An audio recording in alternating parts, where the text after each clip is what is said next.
Arsenal has just shown that it is not only Liverpool who has got a temerity, who has got mentality of getting last-minute goals. Against Man City, they were trailing by a goal to nil. Even though they had dominated possession, they had dominated every single compartment of the game. Every single department of the game, they had dominated prior to the 90th minute. But before the 90th minute, it was Erling Haaland who put Man City in front. The reason why he is the best centre forward in the world. There are debates about whether he is the best centre forward because there's Harry Kane, there is Kane Isak. But if you want a natural goal scorer, if you want a pure number 9, there's absolutely none better. And he did demonstrate against Arsenal that is as little as anybody in the game, is as little as any number 9 out there, and it's incomparable. And that is what he has just demonstrated against Arsenal. But Arsenal, with the mentality of winning the league this season, demonstrated as well that until it is over, it is not yet over. In the dying embers of the game, in the 93rd minute, where 7 minutes of added time had been added to the game, Martinelli, on just a while ago, got a beautifully lofted ball from Calafiori. And what did he do? He tactically trapped the ball and then lobbed one over Donnarumma. Beautiful football, beautiful goal. But the only problem I've got with Martinelli is the fact that he's not consistent. The goal he scored against Man City that earned Arsenal a point. If he continues to do that, remember, Martinelli is a starter for Arsenal. But over the past couple of weeks, he's been coming from the bench. So it just tells you that he has a lot more work to do. And he has demonstrated today that if there's pressure, he has demonstrated against Man City that if he scored upon, he can do the job. He has answered the question. But is it going to be continuous? Is it going to be consistent in delivering at the topmost level? We wait to see that aspect. But Arsenal, we have come to associate Liverpool. We're not giving up. We have come to associate Liverpool with getting a result, even at the dying embers of the game. And Arsenal has just shown that mentality. And for you to be able to withstand the test of a 38-game season, every single match is not going to be rosy.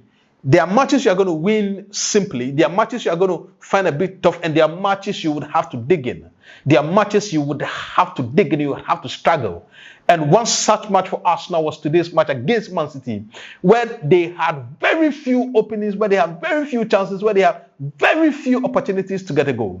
And for 90 minutes, Donnarumma was absolutely on the honeymoon, was absolutely free. They could not put him to work.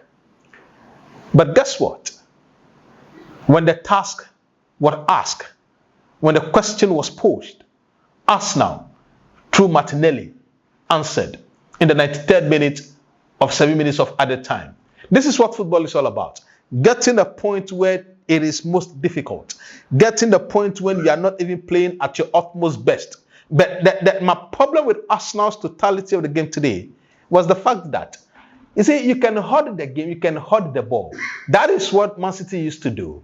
But when you are playing against a Man City that has considered possession, if you are playing against a Man City that is content just to hit you on the counter, and you are comfortable just knocking the ball around, then you are not going to achieve anything.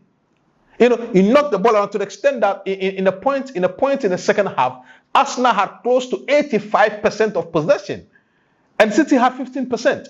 Something that had never happened to Man City. But Man City is comfortable.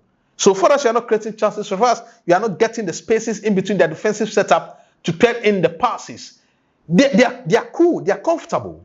It just tells you that Pep Guardiola has changed in style. Pep Guardiola has realized that, okay, having the ball against certain teams do not work. So what is going to work? I have to vary my tactics. And that is exactly what he did do today. All the 11 players behind the ball hit Arsenal on the counter-attack, and that is how they got their goal. It is not something that is synonymous with Man City, but it's something that they have tried and tried and tried again, and it has worked. For once, it has worked. All because Erling Haaland was able to get a goal for them. But going forward, I do believe that this opens up the debate again as to who is really capable of winning the EPL 2025-2026 season. Remember, Arsenal is now not having a 100% record. Man City not having a 100% record. Liverpool having a 100% record. 4 matches for 4 wins, 12 points. Is that an advantage that Liverpool can take into the season? Is that an advantage that Liverpool can have? Because imagine a couple of seasons ago, Man City starts very fresh, and then they take the lead, and nobody surpasses them. The only team in the last 2-3 seasons that have taken the lead, to the extent that they've led for like 9-12 points and have been overhauled, was Arsenal.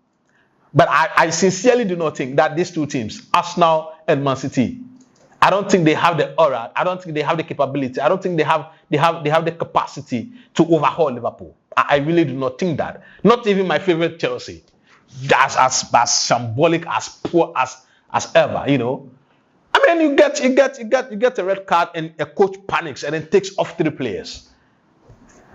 I leave that for another day. But back to Arsenal. If Arsenal is able to, when the situation gets tough, get a point, I believe that they are going to throw a challenge to Man City and Liverpool. That I am very sure of. For more content like this, for more football analysis like this, subscribe, hit the like button. I shall come to you in our next episode. Merci beaucoup.